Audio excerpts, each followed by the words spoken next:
Hey guys, it's Rob Lee Evans, and today I will be showing you how to play Situational Comedy, a new game by the Night Court, our group throughout IGME 621.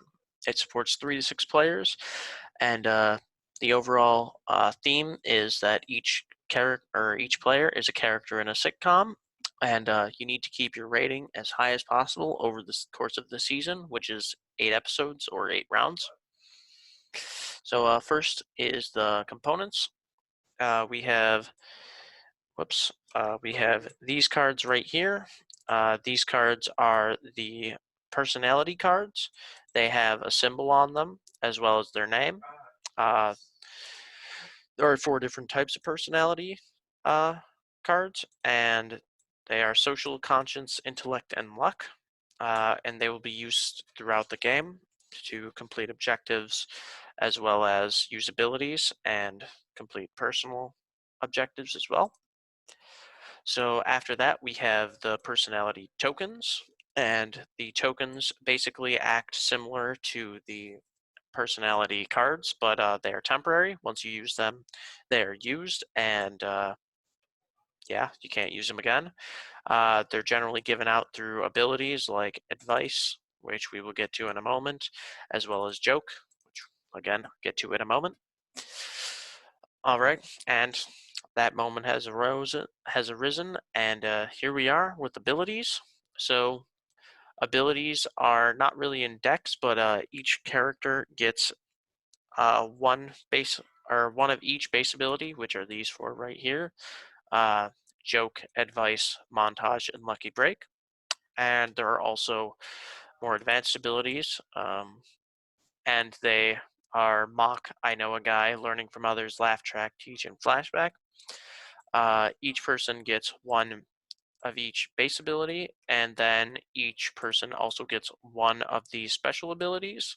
How people divvy up the cards doesn't really matter as long as one person gets one ability. The next sets of cards are decks that will be used throughout the game. The first one is the uh, plot deck. The plot deck is blue and has some fun things on it. It has each plot card has a title, a cost to complete it, as well as a flavor text, which don't really mean much. It's more of just to help kind of uh, include the theme.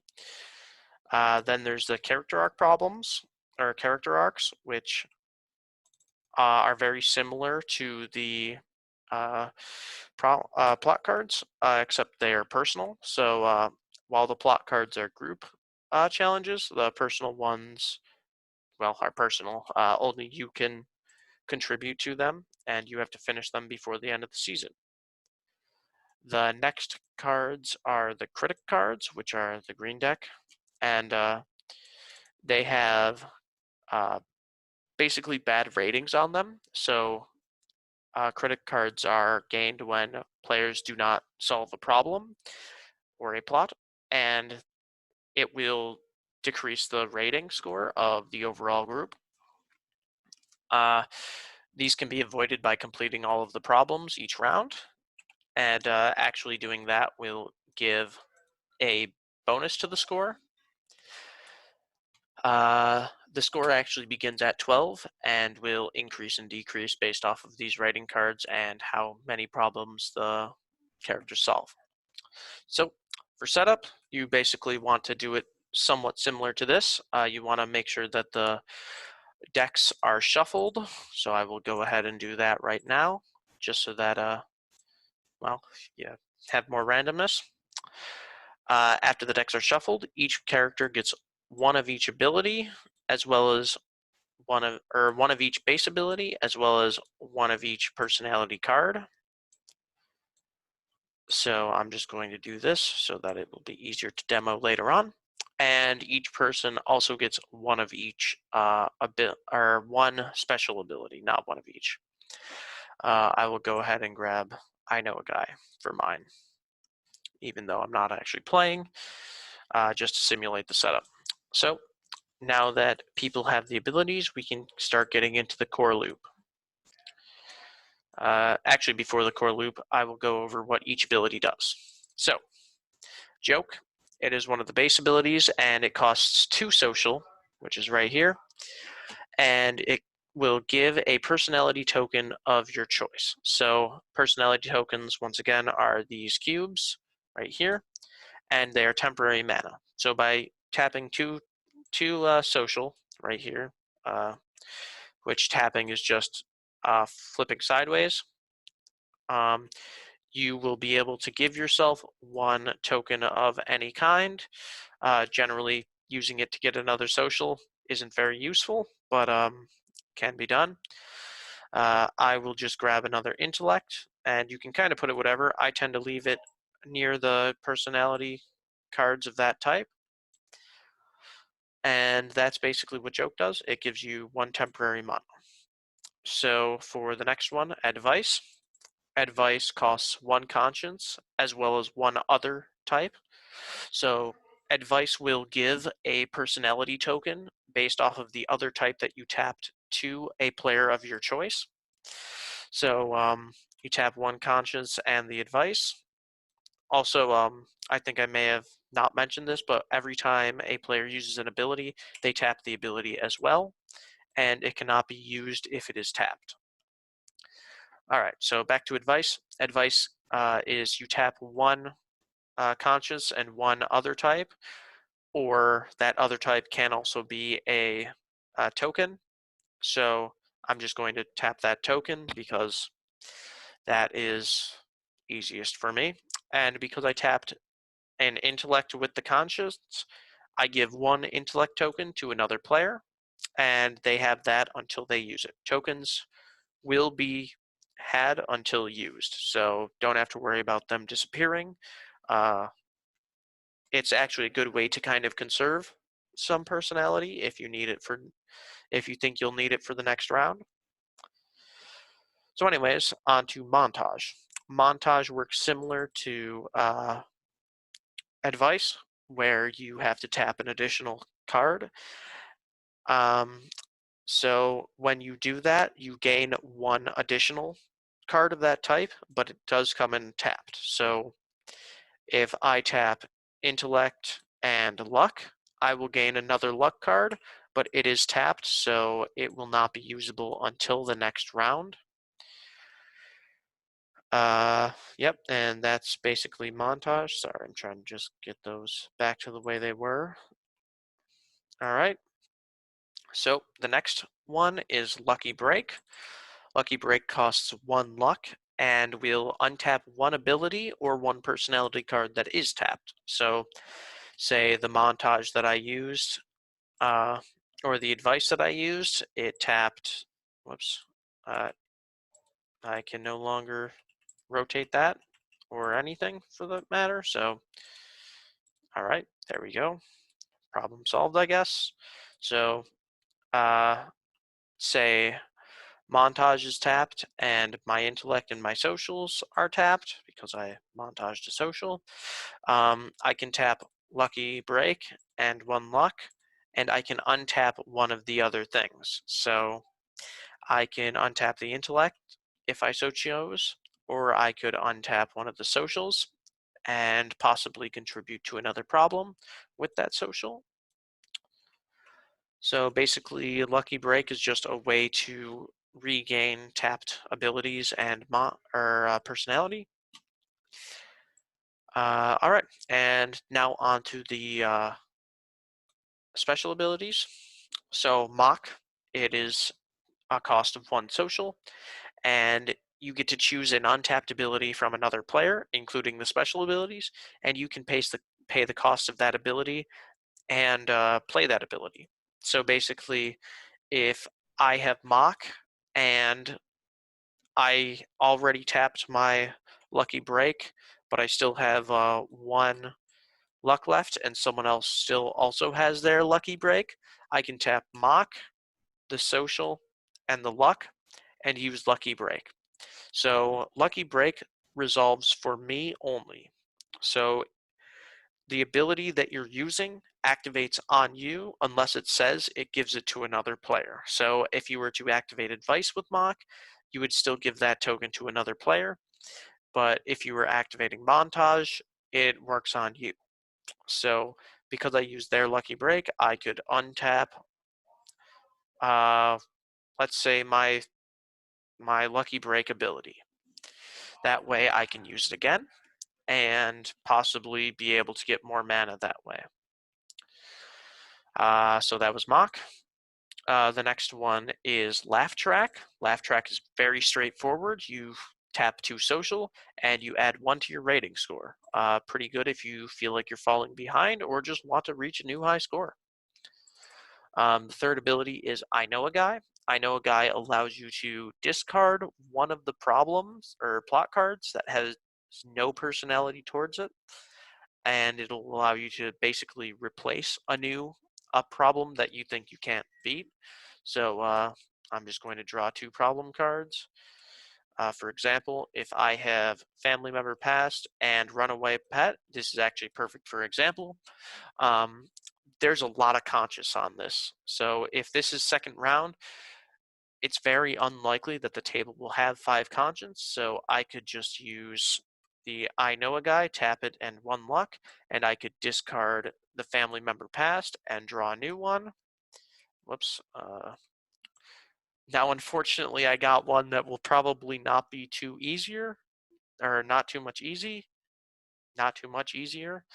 but such as the luck of the draw. So it's kind of like a risk reward. If you think that you can't beat it, you can try for something else, and you never know. It might help, it might not.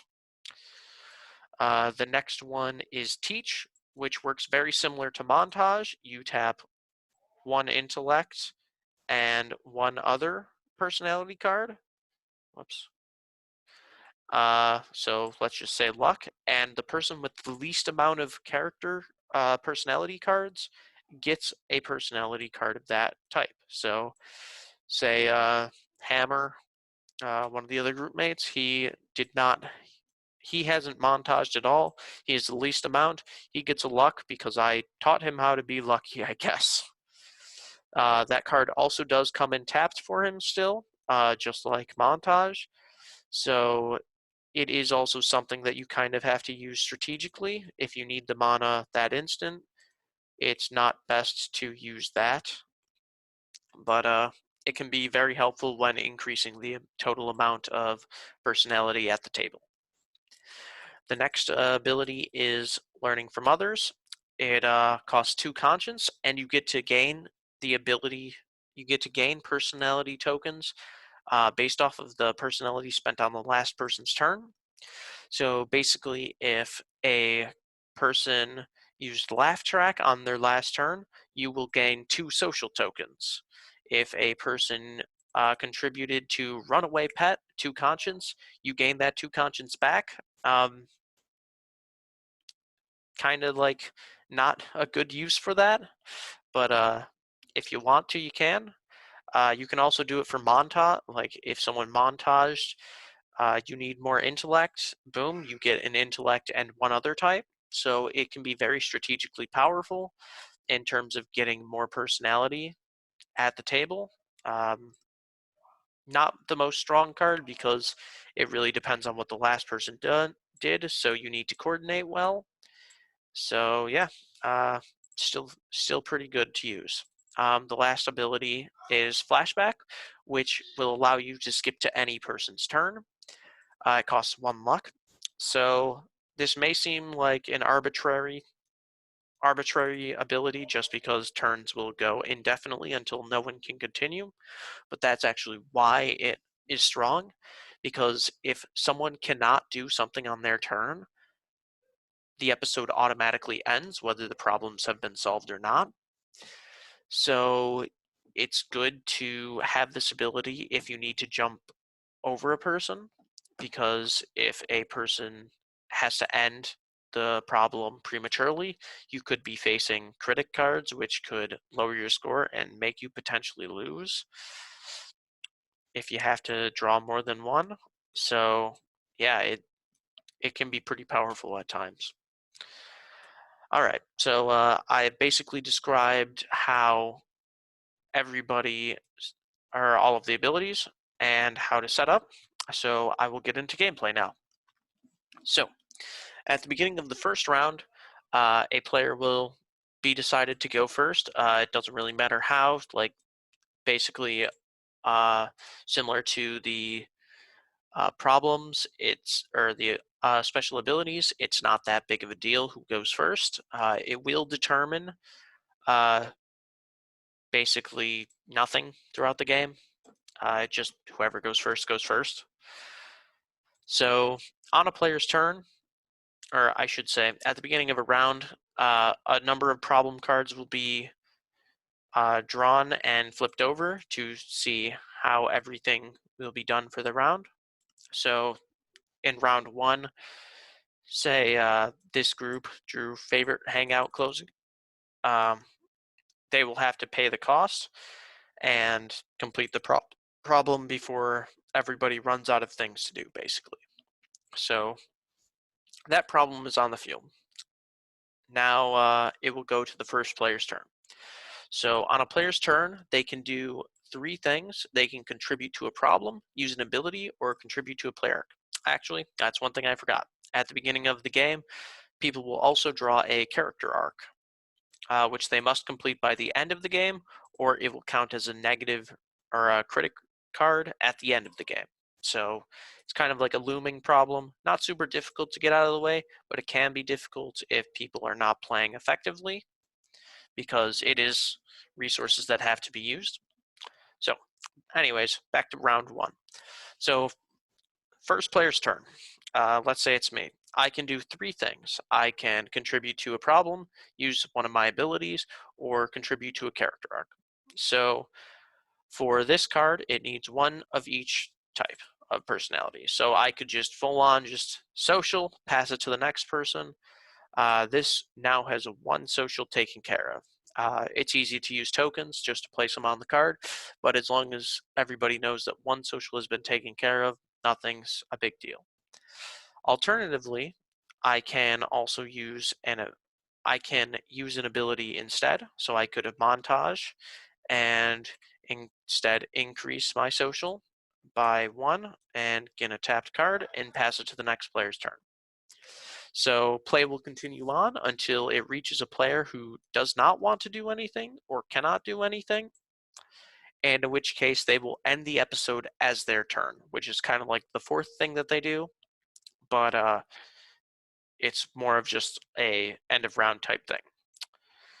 So at the end of a round, if a card or if a problem has been completed, or if all the problems have been completed, then the players will discard the problems. Well, they discard the problems anyways, but they will gain one rating score because they completed all the problems and they did well. The plot has been completed for that episode. If they do not complete all the problems, say just no one contributed to this problem, favorite hangout closing, then a critic card will be drawn and the rating decrease will be applied. So if there are 4 problems on the field and you only complete 2 of them and the other 2 are not completed, um, you'll have to draw 2 critic cards, which will hurt the rating kind of a lot since you only start at 12. You have to be careful, which is why laugh track can be a powerful tool. It can just add 1 to your score, which will be good. Um, there will be more problems as time go on, so I will type out how it goes for 3 players or 3 to 4 players. For round 1, there will be 1 problem. For round 2, there will be 2 problems. Round 3, there will also be 2 problems. Round 4, 3 problems. Round 5, 3 problems. Round 6, there will be 4 problems.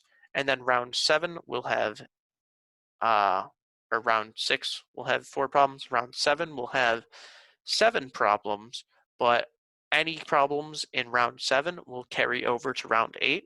So if you don't complete all of them, that's fine. You're not expected to. But you do not gain any rating for round 7.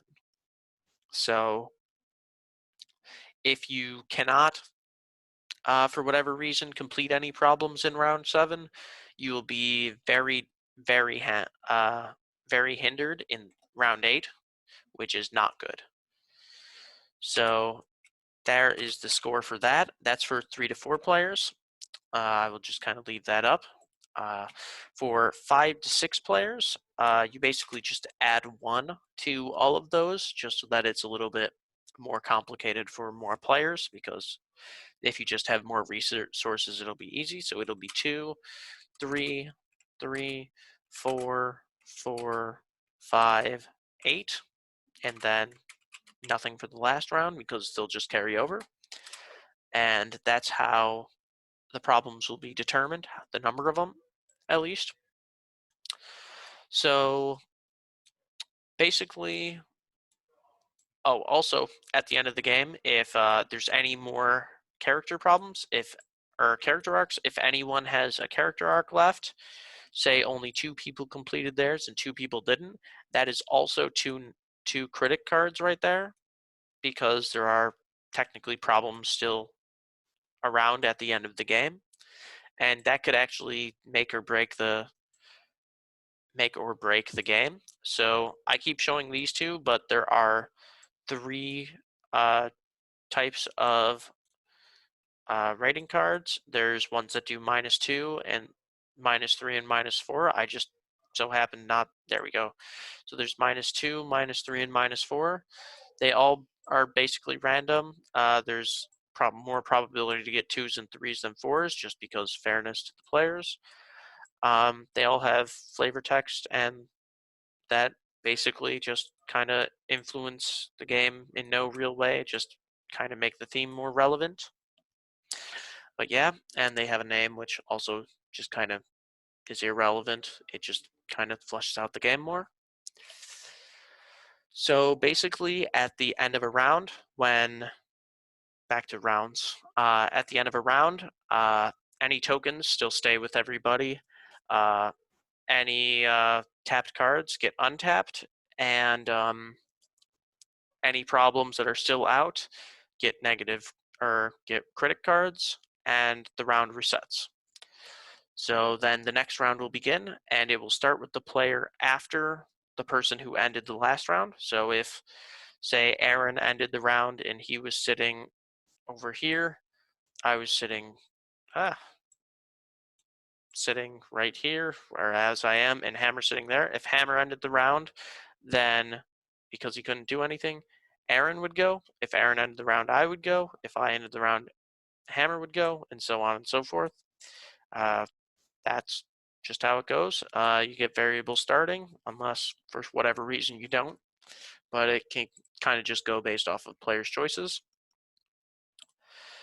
So now I will talk about actually resolving problems. So we talked about completing them before, but how do you actually complete them? So on a player's turn, they can contribute to a problem. Like I said before, if I wanted to contribute 1 social to favorite hangout closing, I just tap that social, and it has 1 towards it. Boom. I didn't actually tap it, so boom. All right. Favorite hangout now no longer needs 1 social on it. Other players can go and complete it, and that would be good. But for problems with multiple of a 1 type, I'm trying to get more because they're more common than you'd think. Like this one has 2 social, 1 conscience, and 1 intellect.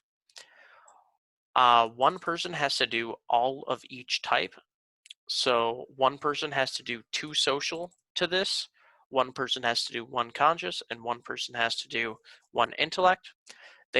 Multiple people can do multiple types. So if I wanted to do both the social and the intellect to this card, I can. I can even complete all of it if I wanted to, but it's generally best to space out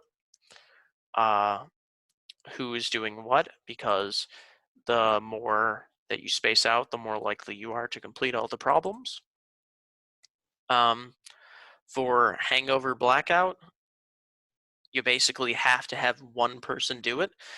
So, which is why it costs less to complete, because 4 of 1 type is hard to get in general, but you need to give that person all of it, and they have to be done at the same time. So one person can't just be like, all right, I'm going to luck hangover blackout, and then someone advises him one luck, and then he uses that on there, and then someone else advises him one luck and he uses it on there. It all needs to be done in the same turn.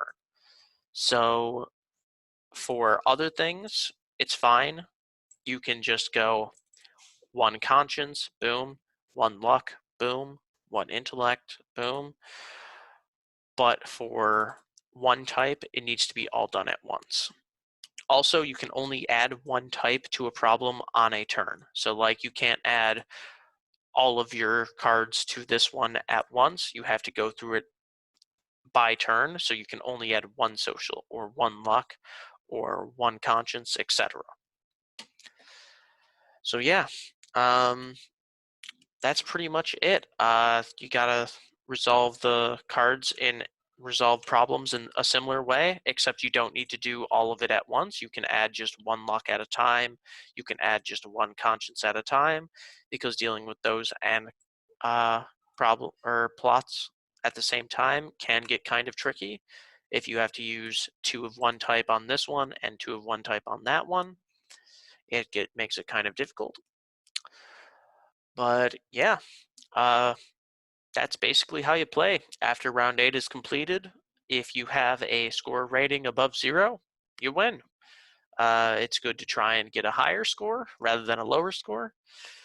But yeah, um, I've been Rob Lee Evans, and this has been Situational Comedy by the Night Court. Uh, Peace out.